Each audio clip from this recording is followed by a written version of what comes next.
Section 6.4, the logistic equation. Mr. Antonucci here, and in this video, we're going to talk about how to solve and analyze logistic differential equations. So previously, we looked at the exponential growth model, which comes from the idea that a rate of change is proportional to its current value, and that led us to dy dt equals ky in the general solution y equals ce to the kt.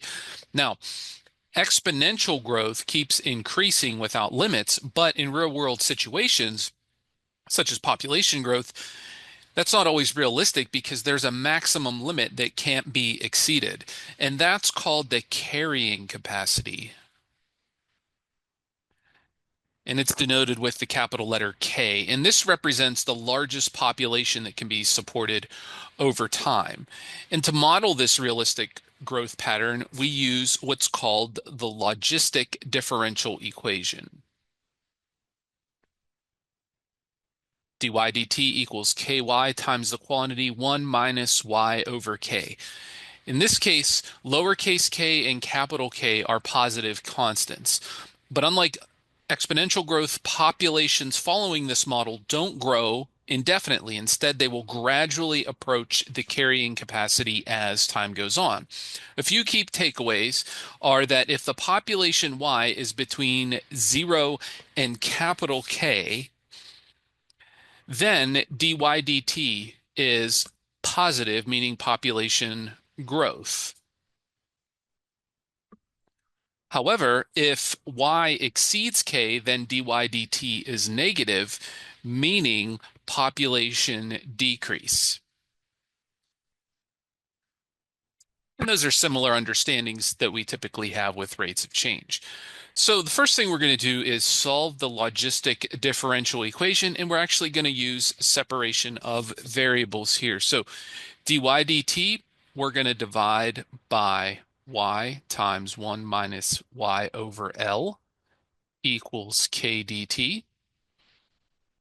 Then we integrate both sides with respect to the proper variables.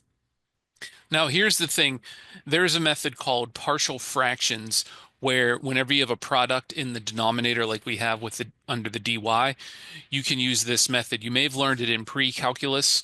You may not remember it, and you may not know it at this point, and that's okay. I'm just going to kind of wave my hands over it, and it becomes the integral of 1 over y plus 1 over L minus y dy. And this side is still the integral of k dt. And then on the left side, we can integrate both sides with respect to y. This becomes natural log absolute value of y. And this one would be negative natural log absolute value of capital L minus y equals kt plus c. The next thing we're going to do is multiply both sides by -1. You have negative ln y plus ln absolute value L minus y equals negative kt minus c. Now this right here we could rewrite as natural log absolute value L minus y minus natural log absolute value of y. And when you subtract logs, the same base, you can divide the insides like thus. So we would have natural log absolute value L minus y over y equals negative kt minus c. If we exponentiate both sides, the natural log comes off, and you'd have e to the negative kt minus c. And remember, when you're adding or subtracting in the exponents, you can rewrite it as multiplying like bases. So negative kt times e to the negative c. And this is just a constant. Okay, we'll come back to that in a second. If we take the absolute value off of the L minus y over y, that means the other side could have been plus or minus. So this would be plus or minus e to the negative c times e to the negative kt. What we're going to do is let b equal the plus or minus e to the negative c part. And that's helpful because that just kind of simplifies that whole complex looking constant into just b. So you have L minus y over y equals b e to the negative kt. The next thing we would do is multiply by y, combine our y's on the same side, factor out a y, divide, and solve for y, and you would end up with the logistic equation y equals capital L over 1 plus b e to the negative kt. And that is our logistic differential equation's general solution. So you can conclude that all solutions of the logistic differential equation are of that general form.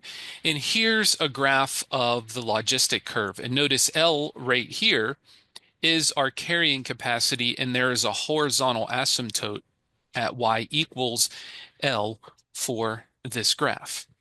Next thing we're going to do is look at another example and verify that this function satisfies the logistic differential equation, and then find the initial condition. So comparing this with the general form derived in example 1, we know that L equals 4, B equals 2, and K equals 3. Okay, K is 3, not negative 3. Remember, the general form is L over 1 plus B e to the negative kt. So K itself in this equation we would take to equal 3. So we could rewrite this as 4 times 1 plus 2 e to the negative 3t to the negative 1 power. Then dy dt,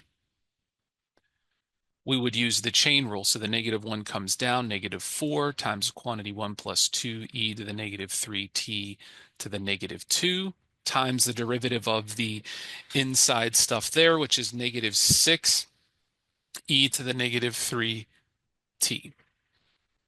Moving on from there, we could rewrite this. Now you have to be careful here because we're gonna separate some constants and do a little bit of rearranging. So we could factor a 3 out of all of this.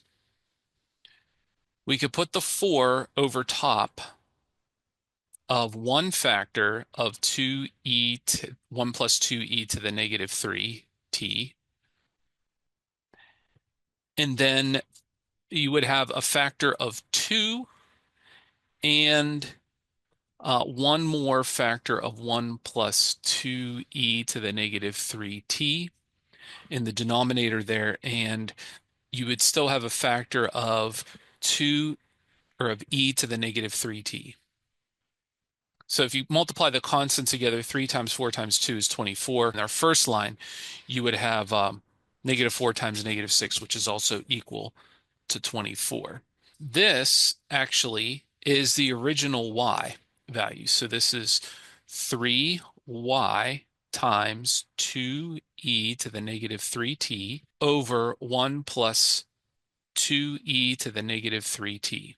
If we rewrite that fraction using long division, you would have 3y times 1 minus 1 over 1 plus 2e to the negative 3t. And then we could multiply the top and bottom of this fraction right here by 4 over 4.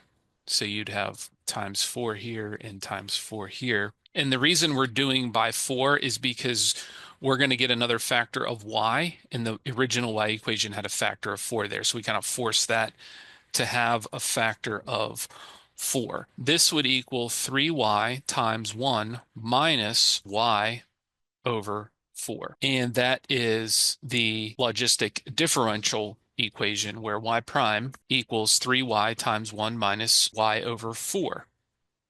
Now, the initial condition for this equation can be solved by just letting t equal 0. So when we plug 0 in, you would have 4 over 1 plus 2e to the 0 power. And e to the 0 is just 1, so this becomes 4/3. So the initial condition is 0, 4/3. Now that's it for this video. Next time we will continue on and talk about verifying upper limit and solving for point of inflection and those kind of things. See you then.